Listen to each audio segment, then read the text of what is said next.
উদয়পুর মহকুমায় পুজো উদ্যোক্তারা দিনরাত কাজ করে চলেছেন। গত বন্যায় ক্ষতির কারণে বিভিন্ন ক্লাবগুলো পুজো বাজেটের অর্ধেক কমিয়ে এনেছে। উদয়পুরের যতগুলো বড় বাজেটের পুজো হয় তার মধ্যে অন্যতম হল উদয়পুর ধ্বজনগর জুয়েল ক্লাব। জুয়েল ক্লাবের সভাপতি হরেকৃষ্ণ গোস্বামী ও ক্লাব সদস্য রাজীব চক্রবর্তী সাক্ষাৎকারে জানান, এবছর পূজা ৫৮তম বর্ষে পদার্পণ করতে যাচ্ছে। গতবারের থেকে বাজেট অর্ধেক কমিয়ে ১৫ লক্ষ টাকার মধ্যে পূজা করার পরিকল্পনা নিয়েছে ক্লাব কর্তৃপক্ষ। মূর্তি তৈরি করছেন নবদ্বীপের শিল্পীরা। আলোকসজ্জায় রয়েছেন ক্লাবের সদস্য বিমল মজুমদার। এবারের পূজার থিম হল মায়ের স্নেহের আঁচলে আমরা।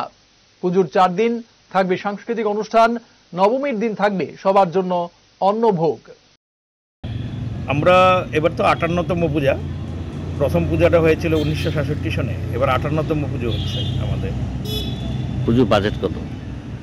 বাজেট গতবার থেকে অর্ধেক নামিয়ে এনেছি। পরিস্থিতি এবং সবাই জানেন সব কিছু মিলিয়েই গতবার প্রায় আমরা ২৫-এর উপরে ছিল। এবার পুরো বাজেটটাই আমরা ১৫ প্লাস ১৬-র মধ্যে করতে যাচ্ছি। ১৫ লক্ষ। ১৫ লক্ষ। পূজার থিম কি এবার? পূজার থিম হলো মায়ের স্নেহের আঁচলে আমরা। মা মহামায়া সবাইকে ওনার আঁচলে নিয়ে, স্নেহাচলে নিয়ে আমাদের রক্ষা করছেন, আগামী দিনও রক্ষা করবেন। তাই আমাদের মেন থিম হলো মায়ের স্নেহের আঁচলে আমরা সবাই। মূর্তি কে বানিয়েছে?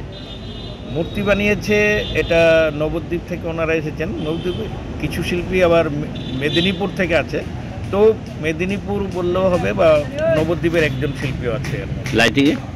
লাইটিংয়ে আমাদের লোকাল প্রতি বছরের মতো মজুমদার ডেকোরেটর, শ্যামল মজুমদার লাইটিং ডেকোরেটর আমাদের ক্লাব সদস্য।